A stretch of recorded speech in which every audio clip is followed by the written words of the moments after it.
Film की शुरुआत होती है एक अजीब से सीन से।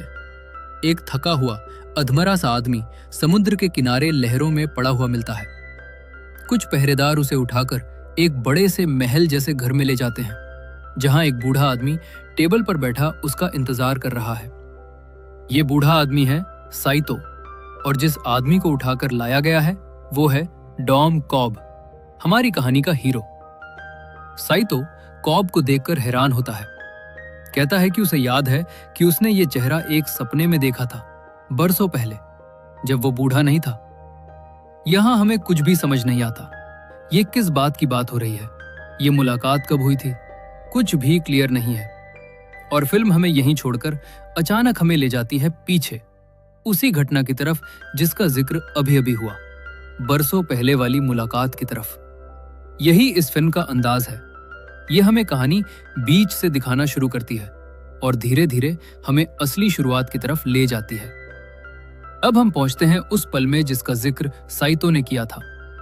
यहां हमें पता चलता है कि डॉम कॉब असल में क्या काम करता है। वो एक एक्सट्रैक्टर है। कॉब और उसका साथी आर्थर ऐसे लोग हैं जो एक खास तरह की टेक्नोलॉजी का इस्तेमाल करके किसी इंसान के सपने में घुस सकते हैं और वहां से उसके दिमाग के सबसे गहरे राज, उसके सबसे छुपे हुए सीक्रेट्स चुरा सकते हैं। आर्थर कॉब का सबसे भरोसेमंद साथी है, हमेशा शांत, हमेशा हिसाब किताब में सटीक, हर मिशन की बारीक से बारीक डिटेल पहले से तैयार रखने वाला। इस बार उनका टारगेट है साइतो खुद। कॉब और आर्थर साइतो के सपने में घुसे हुए हैं, उसकी तिजोरी से एक जरूरी जानकारी चुराने की कोशिश कर रहे हैं। सपने के अंदर कॉब साइतो को धीरे धीरे भरोसे में लेता है, बातचीत करता है, यहां तक कि साइतो के अपने घर की, उसकी अपनी जिंदगी की ऐसी बारीक बातें बताता है जो सिर्फ साइतो को ही मालूम होनी चाहिए थी, ताकि साइतो को यकीन हो जाए कि कॉब उसी की दुनिया का हिस्सा है। लेकिन तभी अचानक चीजें बिगड़ने लगती हैं। एक औरत जो बेहद खूबसूरत लेकिन बेहद खतरनाक भी लगती है, अचानक सामने आती है और पूरी मिशन को तबाह करना शुरू कर देती है। ये औरत है माल, और अभी हमें नहीं पता कि ये कौन है। फिल्म हमें इसका राज भी धीरे धीरे ही बताएगी। मिशन के दौरान साइतो को शक होने लगता है कि जो हो रहा है वो असली नहीं, सपना है। कॉब और आर्थर की टीम का एक और साथी है नैश, जो आर्किटेक्ट का काम करता है, यानी सपनों की दुनिया को डिजाइन करने वाला। लेकिन मिशन गड़बड़ा जाता है और आखिर में साइतो को एहसास हो जाता है कि ये सब एक सपना है और वो कॉब की चाल को समझ चुका है। यहां एक ट्विस्ट आता है। साइतो कहता है कि उसने जानबूझकर ये टेस्ट लिया था। असल में साइतो कॉब और उसकी टीम की काबिलियत परखना चाहता था, क्योंकि उसके पास उनके लिए एक और भी बड़ा और भी मुश्किल काम है। अब हमें कॉब के बारे में एक जरूरी बात पता चलती है। कॉब अमेरिका नहीं लौट सकता। उस पर एक गंभीर इल्जाम लगा हुआ है, जिसकी वजह से वो अपने बच्चों से, अपने घर से दूर दुनिया भर में भटकता रहता है। यही वजह है कि जब साइतो उसे एक आखिरी बहुत बड़ी जॉब का ऑफर देता है, इस वादे के साथ कि वो कॉब को वापस अपने देश, अपने बच्चों के पास लौटने में मदद करेगा, तो कॉब मना नहीं कर पाता। साइतो का ये नया काम पहले वाले काम से बिल्कुल उल्टा है। पहले वो किसी के दिमाग से जानकारी चुराना चाहते थे, यानी एक्सट्रैक्शन। लेकिन अब साइतो चाहता है कि कॉब की टीम किसी के दिमाग में एक नया ख्याल डाल दे, यानी इंसेप्शन। और ये काम एक्सट्रैक्शन से कहीं ज्यादा मुश्किल माना जाता है, क्योंकि इंसानी दिमाग किसी बाहरी ख्याल को पहचान लेता है और उसे रिजेक्ट कर देता है, जब तक वो ख्याल इतनी सफाई से न डाला जाए कि इंसान को लगे कि ये ख्याल उसका अपना है। टारगेट है रॉबर्ट फिशर, एक बहुत बड़ी एनर्जी कंपनी के मालिक मॉरिस फिशर का बेटा, जो मरने वाला है। साइतो चाहता है कि रॉबर्ट के दिमाग में ये ख्याल डाला जाए कि वो अपने पिता की कंपनी को तोड़ दे, बांट दे, ताकि साइतो की अपनी कंपनी को बाजार में दबदबा मिल सके। चूंकि पुराना आर्किटेक्ट नैश भरोसे के काबिल नहीं रहा, कॉब को एक नए आर्किटेक्ट की जरूरत है। यहाँ कहानी में एंट्री होती है एरियाडने की, एक होनहार युवा आर्किटेक्चर स्टूडेंट जिसे कॉब के ससुर माइल्स कॉब के पास भेजते हैं। माइल्स खुद भी कभी इसी फील्ड में एक बड़ा नाम रह चुके हैं और यही वजह है कि उन्हें एरियाडने की काबिलियत पर पूरा भरोसा है। एरियाडने को शुरू में कुछ भी समझ नहीं आता कि उससे क्या करवाया जा रहा है। कॉब उसे टेस्ट करता है, उसे एक सपने की दुनिया बनाने को कहता है और फिर उसी सपने के अंदर घुसकर उसे दिखाता है कि सपनों की दुनिया में भौतिकी के नियम टूट सकते हैं, सड़कें खुद पर मुड़ सकती हैं, शीशे टूटकर आसमान बन सकते हैं। एरियाडने हैरान रह जाती है, लेकिन उसे यह दुनिया दिलचस्प भी लगती है। कॉब उसे पेनरोज स्टेप्स जैसी पहेली नुमा बनावटें बनाना सिखाता है, ऐसी सीढ़ियां जो असल दुनिया में नामुमकिन हैं, लगातार ऊपर जाती हुई भी दिखें और फिर भी अपने ही शुरुआती बिंदु पर वापस पहुंच जाएं। यही ट्रिक्स आगे चलकर सपनों की दुनिया में टारगेट को भटकाने और असली नकली का फर्क मिटाने के काम आती हैं। यहीं पर एरियाडने को पहली बार माल का सामना होता है। कॉब के सपने में अचानक आकर माल एरियाडने पर हमला कर देती है, उसकी गर्दन पकड़ लेती है। कॉब बड़ी मुश्किल से एरियाडने को बचाता है, उसे जगाता है। एरियाडने डर के मारे कॉब से दूर भागना चाहती है, कहती है कि ये काम उसके लिए नहीं है। लेकिन कॉब के सपनों की दुनिया को देखकर उसके अंदर की जिज्ञासा हार जाती है और वो कॉब की टीम से जुड़ने का फैसला करती है। अब यहां फिल्म धीरे धीरे हमें कॉब की सबसे दर्दनाक सच्चाई की तरफ ले जाती है और यही इस पूरी फिल्म की भावनात्मक जड़ है। इसलिए इसे जल्दी में नहीं बल्कि ठहर कर समझते हैं। माइल्स से बात करते हुए हमें पता चलता है कि माल असल में कॉब की पत्नी थी, जो अब इस दुनिया में नहीं है। एरियाडने, जो अब कॉब की सपनों की दुनिया की टेक्निकल जानकारी सीख रही है, धीरे धीरे कॉब के अतीत के राज खोदने लगती है। वो कॉब के सपनों में चुपके से घुसती है और वहां देखती है कि कॉब बार बार माल की यादों को दोबारा जीता है। एक ऐसा सपना जिसमें माल अभी भी जिंदा है, जहां उनके दोनों बच्चे मौजूद हैं, जहां सब कुछ पहले जैसा है। एरियाडने कॉब से सीधा सवाल पूछती है, माल के साथ आखिर हुआ क्या था? और यहीं कॉब हमें और एरियाडने को अपनी सबसे बड़ी सच्चाई बताता है। कॉब और माल दोनों पहले एक्सट्रैक्शन के इस खेल में माहिर हुआ करते थे। दोनों साथ मिलकर सपनों की गहराइयों में उतरते थे, यहां तक कि लिम्बो नाम की एक ऐसी जगह तक पहुंच गए थे, सपनों की सबसे गहरी, सबसे खतरनाक परत, जहां वक्त इतना धीमा हो जाता है कि वहां का एक मिनट असली दुनिया के कई सालों के बराबर हो जाता है। कॉब और माल ने वहां मिलकर अपने हाथों से एक पूरी दुनिया बनाई, एक शहर, एक घर, एक पूरी जिंदगी। असली वक्त में शायद कुछ ही घंटे बीते हों, लेकिन लिम्बो के अंदर दोनों ने साथ में पूरे 50 साल गुजार दिए। लेकिन वहां इतने लंबे वक्त तक फंसे रहने से माल धीरे धीरे भूलने लगी थी कि असली दुनिया क्या है और सपना क्या है। उसे लिम्बो ही असली लगने लगा था। इसलिए कॉब ने एक बहुत बड़ा, बहुत खतरनाक फैसला लिया। उसने माल के दिमाग में एक ख्याल डाला, एक इंसेप्शन किया। उसने माल के अवचेतन मन में एक छोटा सा बीज बो दिया कि ये दुनिया असली नहीं है, हमें यहां से वापस जागना होगा। ये तरीका काम कर गया और दोनों आखिरकार असली दुनिया में वापस जाग गए। लेकिन यहीं पर कॉब की सबसे बड़ी गलती छुपी थी। वो ख्याल जो उसने माल के दिमाग में डाला था, असली दुनिया में जागने के बाद भी माल के दिमाग से नहीं निकला। माल असली दुनिया में वापस आकर भी अंदर ही अंदर यही मानने लगी कि ये असली दुनिया भी शायद एक सपना ही है, कि उसे यहां से भी जागने के लिए कुछ करना होगा। अपनी और कॉब की शादी की सालगिरह के दिन माल एक होटल के कमरे की खिड़की पर जा बैठती है, ठीक अपने पैरों के नीचे सड़क की तरफ। कॉब उसे मनाने की कोशिश करता है, समझाने की कोशिश करता है कि ये असली दुनिया है, कि उनके बच्चे नीचे इंतजार कर रहे हैं।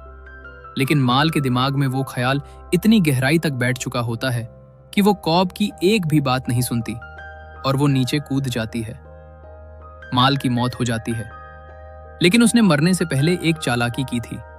उसने अपने वकीलों को ऐसे लेटर लिखे थे जिसमें उसने जाहिर किया कि उसे कॉब से अपनी जान का खतरा है, जिससे पूरी दुनिया, पुलिस और यहां तक कि कॉब के अपने बच्चे भी यही मानने लगते हैं कि माल की मौत के पीछे कॉब का हाथ है। यही वजह है कि कॉब को अपने ही देश से भागना पड़ता है, अपने बच्चों को पीछे छोड़ना पड़ता है। क्योंकि वहां लौटते ही उस पर हत्या का मुकदमा चल सकता है। अब हमें समझ आता है कि क्यों माल कॉब के हर सपने में इस तरह अचानक आ जाती है, हर मिशन को बर्बाद करने की कोशिश करती है। यह असल में माल नहीं, बल्कि कॉब के अपने अपराध बोध की परछाई है, जो उसके अवचेतन मन में बस चुकी है और उसे कभी चैन से काम नहीं करने देती। एरियाड ने कॉब को साफ चेतावनी देती है कि जब तक वो अपने इस अपराध बोध का सामना नहीं करेगा, माल की ये परछाई हर मिशन में इसी तरह बाधा बनती रिमेनी और आगे चलकर पूरी टीम को खतरे में डाल सकती है। कहानी वापस अपने मिशन की तरफ लौटती है। कॉब की टीम अब पूरी हो रही है। इसमें जुड़ता है ईम्स, जो एक फोर्जर है, यानी वो सपनों के अंदर किसी और इंसान का रूप धारण कर सकता है ताकि टारगेट को धोखा दिया जा सके। ईम्स और आर्थर का आपस में एक हल्का फुल्का नोक झोंक वाला रिश्ता है।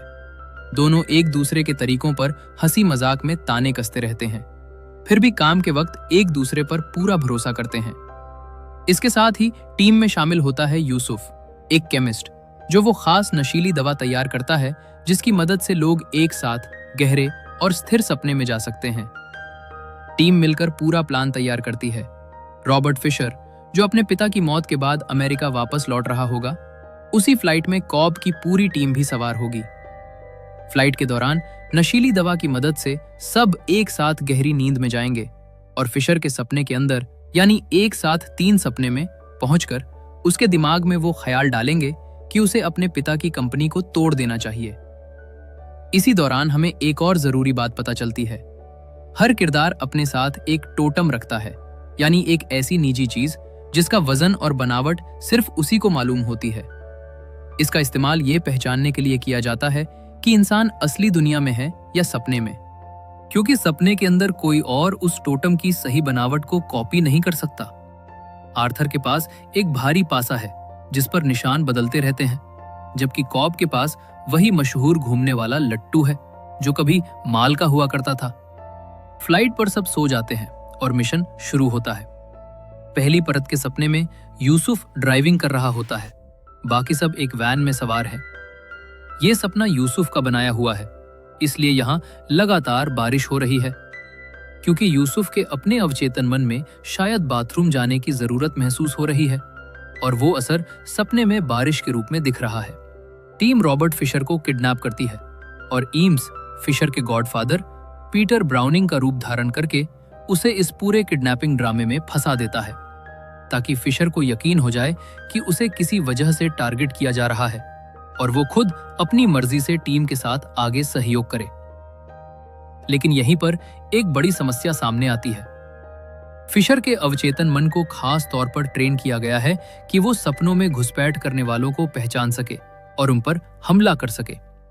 उसके प्रोजेक्शंस, यानी उसके अपने अवचेतन मन से निकले हथियारबंद लोग टीम पर भारी हमला बोल देते हैं।